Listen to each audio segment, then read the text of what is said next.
Hey there, welcome to the Healthy Church Staff Podcast. I'm Todd Rhoades, one of the co-founders over at Chemistry Staffing, and your host here on the podcast. And today, we're facing a really tough reality that many churches are grappling with, and that's financial hardship. We talk with candidates all day, every day here at Chemistry Staffing, and a lot of times, one of the main reasons that people are moving on is because just where they're at, their church is not financially stable. They're going through some hard times. And when your church is in this situation, it's a difficult conversation, but it's a conversation that needs to be addressed with honesty and transparency and a spirit of faith.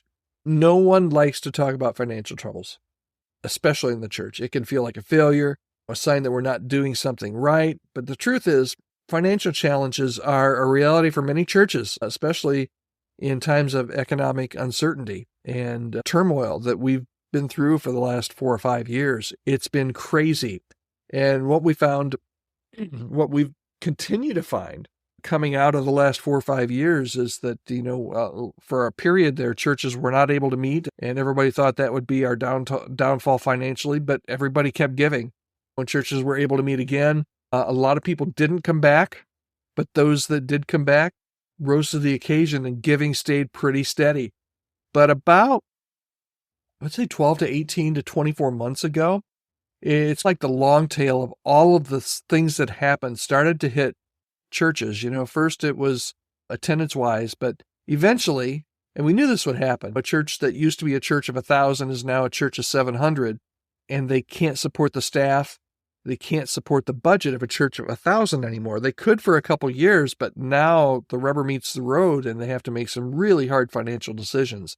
And when faced with a budget shortfall, it's easy to feel overwhelmed and discouraged because you have to do some trimming. But it's important to remember that God's our provider and He'll see us through. However, we also need to be wise stewards of the resources that He's entrusted us. So we get calls quite a lot from churches that are like, we're going to have to lay off some people, or we're going to have to make some cuts. And let me tell you, making cuts is never easy. We always say that firing someone or laying somebody off from your staff is like doing surgery without any anesthetic. It's going to hurt. It's going to hurt them. It's going to hurt you. So making cuts is never easy, but sometimes it's necessary to ensure the long-term health and sustainability of the church. And it's a time that you really need to be prayerfully discerning and openly communicating and really have a willingness to make those tough decisions. And you need to make the decisions before it's too late.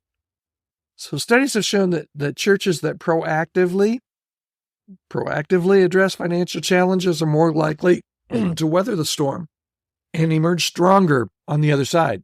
They prioritize transparency. They encourage that open communication with their congregation, and they seek creative solutions to ensure their ministry continues to thrive. Financial expert, author Dave Ramsey, some people love him, some people hate him, I get it, but Dave Ramsey often talks about the importance of living within your means, both personally and as an organization, and that includes the churches, your church. And he encourages churches to create realistic budgets and to avoid debt and to generalize and prioritize giving and generosity. If your church is navigating this financial hardship, it's going to require a combination of faith and wisdom and practical action. And here are a few tips. First of all, you need to be transparent. Communicate openly and honestly with your congregation about the financial situation. Share the facts and the challenges and the potential solutions. And some churches are very transparent with their finances. Monthly financial reports are available.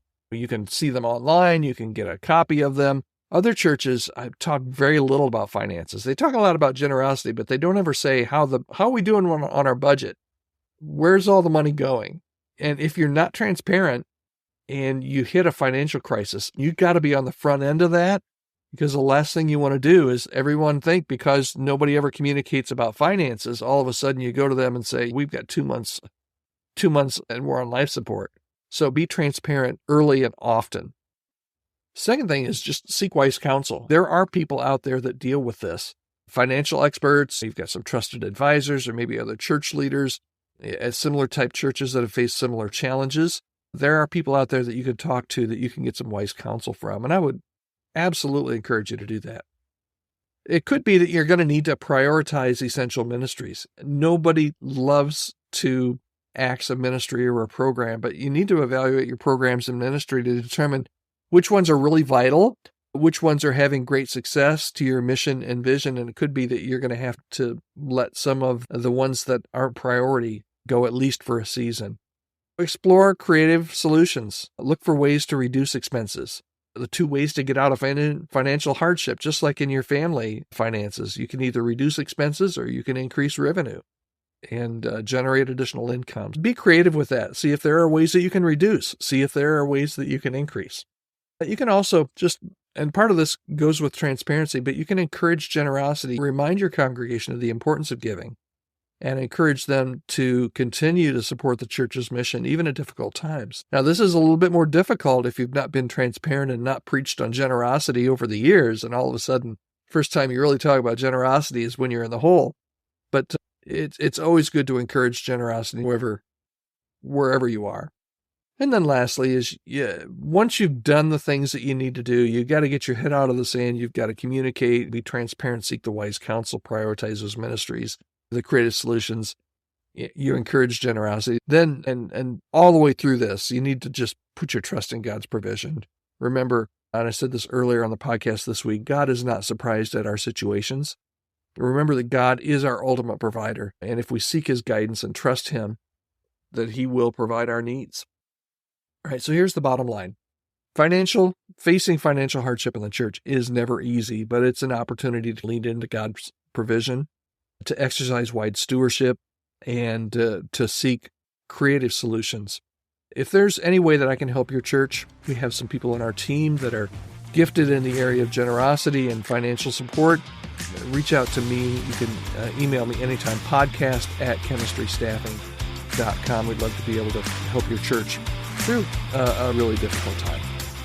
All right, thanks for listening to the Healthy Church Staff Podcast. If you're listening to this on the day it came out, it's a Friday, so go enjoy your weekend. I'll be praying for you and your church for your weekend services. And just remember, even if you're dealing with financial hardship, either personally or in your church, God is faithful, and he will provide for all of our needs. He promises that, and to guide us through this challenging season.